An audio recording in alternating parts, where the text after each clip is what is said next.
एखाद्या वेळेस असा कॉन्टेंट येतो जो सुरुवातीपासूनच आपलं लक्ष वेधून घेतो, जो रिलीजच्या डेटपर्यंत आपली एक्साइटमेंट वाढवत जातो आणि आपल्याला निराश करत नाही. आता थांबायचं नाही हा तोच सिनेमा आहे जो आपल्या अपेक्षांवर तंतोतंत खरा उतरतो. तर ही कथा आहे अशा काही अशिक्षित लोकांची जे BMCमध्ये काम करतात.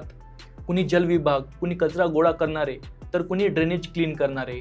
ते प्रामाणिकपणे काम करतात, पण त्यांना हडतूसपणे वागवलं जातं. त्यांचा वारंवार अपमान केला जातो आणि ते पण गृहीत धरून चालतात की हेच आपलं आयुष्य आहे. पण एक वेळ अशी येते जेव्हा त्यांना हे सर्व काही बदलण्याची संधी मिळते. एक आशेचा किरण दिसतो शिक्षणाच्या माध्यमातून. तर या प्रवासात त्यांना कुठल्या प्रकारच्या समस्यांचा सामना करावा लागतो यावर हा सिनेमा आहे. तर नेहमीप्रमाणेच अभिनयापासून सुरुवात करूया. सिनेमाची सुरुवात भरत जाधव यांच्या व्हॉइस ओव्हरपासून होते. त्यात मुंबईतील लोकांच्या गरजा आणि जीवनावर मोजक्या शब्दात पण प्रभावीपणे भाष्य केलं आहे. एक व्यक्ती जो इमोशनली इरिटेड आहे, हताश आहे, पण संघर्ष करत राहतो. असा एक सर्वसामान्य माणूस ज्याने BMCमध्ये 35 वर्ष काम केलं आहे, पण तरीही तो फायनान्शियली सिक्युअर नाही आहे. त्याला समाजामध्ये तेवढी रिस्पेक्ट नाही आहे आणि स्थिरता पण मिळत नाही आहे. त्यामुळे तो शिक्षणाला घेऊन थोडासा नकारात्मक झाला आहे. तर हे असं पात्र भरत जाधव यांनी खूप प्रभावीपणे साकारलं आहे. जेव्हा पण ते स्क्रीनवर येतात तेव्हा त्यांच्यापासून नजरच हटत नाही. ते पात्र आपल्याला पहिल्या सीनपासून आपलंसं वाटतं. तर ही त्यांच्या अभिनयाची ताकद आहे. एक सीन आहे ज्यात भरत जाधव आणि ओम भूतकर या दोघांच्या पात्रांचं संभाषण होतं. त्यांना शिकायचं नसतं आणि ओम भूतकर त्यांना कन्व्हिन्स करत असतात. जिथे इमोशन आपल्या पीक मुवमेंटला असतं तिथे नकारात्मक दृष्टिकोन आणि सकारात्मकता या दोघांना खूप चांगल्या प्रकारे प्रेझेंट केलं आहे. भरत जाधव यांनी नेहमीप्रमाणेच या सिनेमामध्ये पण आपलं 100% दिलं आहे. बऱ्याच कालावधीनंतर एका दमदार भूमिकेमध्ये बघून त्यांना खूप चांगलं वाटलं. सिद्धार्थ जाधव असं पात्र साकारतोय जो गोंधळलेला आहे, ज्याला अभ्यासाची भीती वाटते. त्यामुळे त्याच्यात आत्मविश्वासाची कमतरता आहे. पण वेळ आणि सभोवतालची लोक त्याच्यामध्ये आत्मविश्वास निर्माण करतात. ते पात्र जरी गोंधळलेलं असलं तरी सुद्धा जेव्हा वेळ येते तेव्हा तो आपल्या लोकांसाठी सर्वात पुढे असतो. एक सीन आहे ज्यात ते कचऱ्याच्या गाडीवर उभं राहून मंत्रीला उद्देशून बोलतात, तर तो सीन काळजाला भिडतो. सिद्धार्थ यांनी खूप चांगला असा अभिनय सादर केला आहे, जे याआधी आपण बालभारतीमध्ये बघितलं होतं. ओम भूतकर एका शिक्षकाची भूमिका करतायत जे रात्र शाळेत शिकवतात. ते आपल्या कामाला घेऊन पॉझिटिव्ह आहेत आणि हीच पॉझिटिव्हिटी ते आपल्या विद्यार्थ्यांमध्ये पण जागृत करतात. यात त्यांनी खूप महत्त्वाचं पात्र साकारलं आहे, जो अशिक्षित लोकांमध्ये काहीतरी करून दाखवण्याचं, सन्मानाचं आयुष्य जगण्याची आशा जागवतो. ओम भूतकर हे ॲक्टिंगचं कम्प्लीट पॅकेज आहे, जे कुठल्याही प्रकारच्या पात्रात अगदी सहजपणे सामावून जातात. प्राजक्ता हनमगर यांना आपल्या अभिनयाची ताकद दाखवण्याची या सिनेमात पूर्णपणे संधी मिळाली आहे. सेकंड टीजर तर पूर्णपणे वुमन एम्पॉवरमेंटवर होता, ज्यात त्यांनी षटकार लगावला आहे. तशीच व्हाईब ते पूर्ण सिनेमात टिकवून ठेवतात. किरण खोजे यांना आपण याआधी हिंदी मीडियम, लव सोनिया आणि रिसेंट टाईममध्ये बेबी जॉन यामध्ये बघितलं आहे. अभिनेत्री म्हणून त्यांच्यामध्ये पोटेन्शियल खूप आहे आणि यामध्ये पण त्यांनी अप्रतिम काम केलं आहे.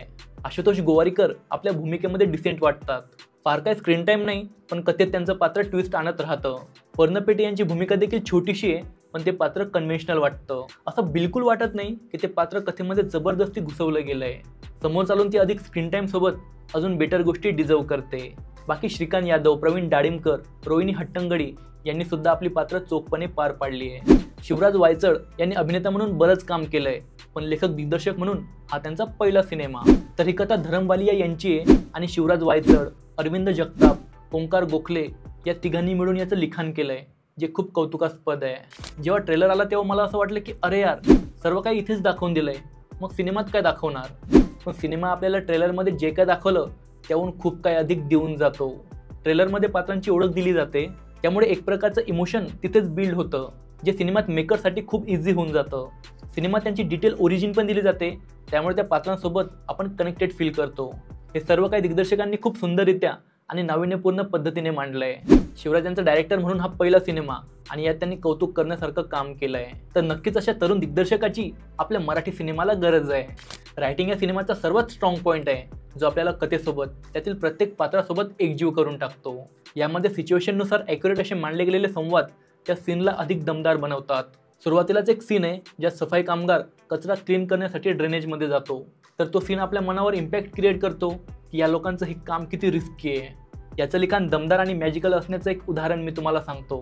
काही सिनेमात भावना एकामागून एक दाखवून आपले इमोशन पंप केले जातात. ते खूपदा रिपीट केल्यामुळे ज्या मेन सीनचा इम्पॅक्ट पडणं गरजेचं असतं ते जाणवतच नाही.